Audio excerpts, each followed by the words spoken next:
योग शिविर में हम उस रास्ते आपको ले भी चलते हैं और केवल ले ही नहीं चलते हैं, उस रास्ते का स्वाद भी आपके मन को लगवा देते हैं। और फिर उस स्वाद से रंगा आपका मन जब पूजा के रूम में बैठता है, विधिवत बैठेगा, तो आप एक आसन लगा लेंगे जिस आसन में जरूरत पड़े तो आप लेट सके।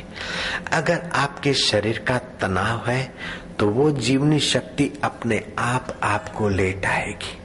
अगर किसी शरीर में थकान है अंग में तो वहां करवटें ले।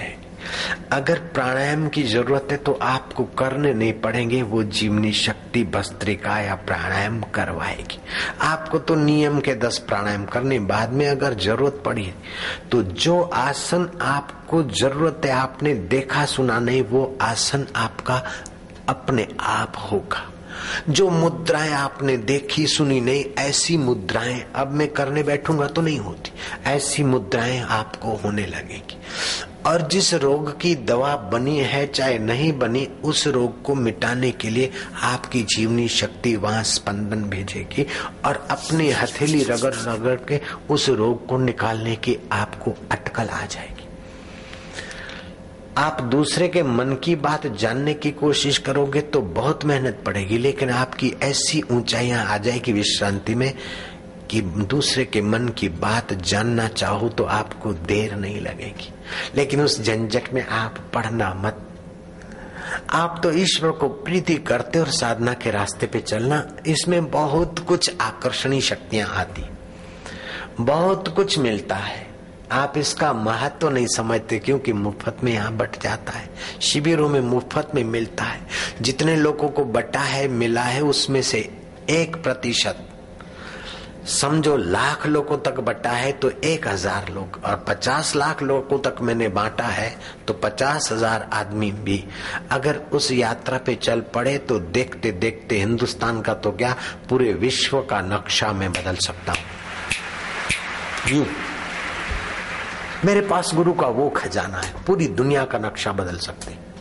पूरी मानवता आज इन 3 तनावों से तनी जा रही है। शारीरिक तनाव, मानसिक तनाव, भावनात्मक तनाव। ईश्वर को न पाओ तो न पाओ, साक्षात्कार न करो तो न करो, लेकिन 1 लाख आदमी पर जो गुरु प्रसाद बरसाता हूं उसमें से 1 आदमी तो निकल के आ जाओ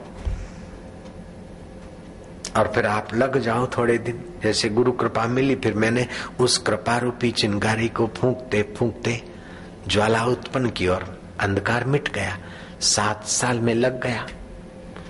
एक योगी से मैंने पूछा कि आत्मरस पाया हुआ महापुरुष 1 मिनट में हजारों आदमी को परमात्मा की झलक दे सकता है, ये मेरे समझ में नहीं आ रहा है, और संत वचन झूठे नहीं होते हैं। तो उसने कहा बैठो, और उसने मेरे को करके दिखाया। तो फिर उनकी सम्मति से मैं 40 दिन के लिए बंद हो गया, और 37वें दिन ये सारी शक्तियां सिद्धियां सारी मेरे आगे प्रकट हो गया, मेरा अंतःकरण। और 40वें दिन जब मैं बाहर निकला तो मैंने उसका प्रयोग किया। तो उस पहले प्रयोग में वो शंकर विलास होटल का मालिक आया था, शिवलाल, डीसा का था, छोटी सी होटल थी। उस पर किया तो शिवलाल का मन बदल गया और ईश्वर की तरफ लगा। अभी आश्रम में है शंकर भाई, और दूसरे जिन भाइयों पर हो गया उनका जीवन बदल गया। थोड़ा बहुत जीवन बदला, लेकिन जीवन दाता तक की यात्रा 1% भी कोई कर ले, सतयुग आएगा नहीं, सतयुग अभी हो जाएगा, अब भी हो जाएगा। और जो शिविर के दिनों में ध्यान के नियमों का पालन करते हुए बाहर का चाट पकोड़े या खाना आदि ठांसते नहीं है, खान पान सात्विक हो और पेट हल्का हो, आधा तो खुराक से पेट भरे, चौथाई पानी से और चौथाई खाली रखे।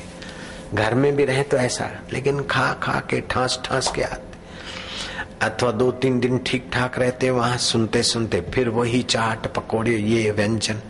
तो जो मिला है उसको बढ़ाते नहीं, धीरे धीरे बैटरी डाउन करते, फिर ध्यान योग शिविर में आते, थोड़ा फिर मिलता है। 5-25 दिन, 5-25 सप्ताह मजे में रहते, बोले फिर शिविर की याद आती। ध्यान योग शिविर में जो मिलता है उसको फिर अकेले में जाकर बढ़ा दो। फिर देखो आपका तो मंगल ही मंगल आप बोलेंगे और जिसके कान को आपकी वाणी छुएगी न उनका भी मंगल होने लगेगा, और जिन पर आपकी निगाह पड़ेगी उनका भी मंगलमय पुण्य उभरेगा। हे राम जी, ब्रह्मवेताओं को तो प्रणाम है, लेकिन ब्रह्मवेताओं की दृष्टि जिन पर पड़ती है उनको भी मेरा प्रणाम है। ब्रह्मज्ञानी की दृष्टि अमृत वर्षी, गुरुवाणी कहती।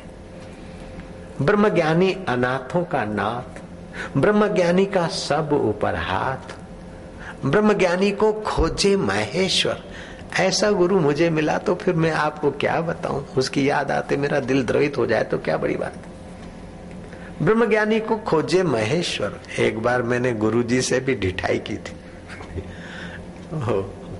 गुरुजी बोलते पढ़, मैं पढ़ता, एक दो आदमी होते वहां खास, जो 2-5 होते वही उन्हीं को आज्ञा, बिना आज्ञा के कोई वहां जाता तो गुरुजी नहीं ठहरने देते थे। तो एक बार आ गया मौका, सुखमनी पढ़ने लगा, तो मैंने गुरुजी को कहा कि ये यहाँ लिखा है ब्रह्मज्ञानी को खोजे महेश्वर। ब्रह्मज्ञानी आप परमेश्वर, तो महेश्वर को ब्रह्मज्ञानी मिले कि नहीं मिले। तो गुरुजी मेरी समझ गए मजाक को, बोले तो चुप रहे, पढ़ पढ़। फिर पढ़ते पढ़ते फिर मैंने बोला सही इतना बता दो ना उनको ब्रह्मज्ञानी मिले कि नहीं, नहीं तो मैं अभी बता दूं उनको उनको बता दूं ब्रह्मज्ञानी कहाँ रह रहे। अरे बोले तुम पढ़। तो कभी कभी तो ऐसी सहजता हो जाती थी, वो भाई वो दिन अलग थे। अब तो सब सामाजिक लोगों से मिलना होता है, शहनशाह से मिलते थे तो वो दिन ही अलग थे। अब उन्हीं की कोटि का कोई संत का पता चल जाता है तो मैं उनसे मित्रता कर लेता हूं। हरिद्वार में घाट वाले बाबा रहते थे और हमारी ऐसी जमी दोस्ती के वो 70 साल के, हम 30 साल के, उनकी दाढ़ी में हाथ घुमाते और वो मेरे को गुरुजी बोले, मैं उनको गुरु बोलूं। उनके भक्त दंग रह जाते और उनके भक्तों को, वो उनके भक्त आते बोले स्वामी जी आपके लिए क्या लाऊं। बोले हमारे गुरुजी से पूछो। तो मैं उनको बोलता कि आपके गुरुजी नहीं खाएंगे पहले, क्योंकि तुम्हारे गुरु है, मेरे शिष्य हैं। तो वो बोलते अच्छा आप स्वामी जी क्या खाओगे। मैं क्या स्वामी जी नहीं, तुम ये बोलो हमारे दादा गुरु आप क्या सेवा